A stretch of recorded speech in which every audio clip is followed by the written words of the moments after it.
வாங்க இப்போ என்ன பார்க்க போகிறோம்னா செம்பருத்தி தான் பார்க்க போகிறோம். பாருங்கள், செம்பருத்தி எல்லா கலருமே இருக்குது. ரோஸு எல்லா கலரும் இருக்கும். பாருங்கள், கலரு நிறையா கலர் வெரைட்டிஸ்லாம் எல்லா வெரைட்டிஸுமே இருக்குது.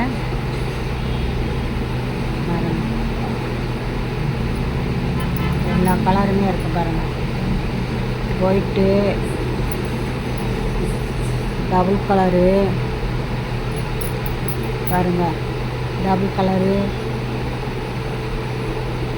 ரோஸும் லைட்டு பேபி கலரும் எல்லா கலருமே இருக்குது. இதெல்லாம் பாருங்கள் எவ்வளோ மொக்கோட ஜாடியிலே இருக்குது. எவ்வளோ மொக்கோட இருக்குது பாருங்கள். செம்பருத்தி ஹைப்ரிட் செம்பருத்தி ஜாடியிலேயே அதையும் போட்டு வச்சுருக்கோம்.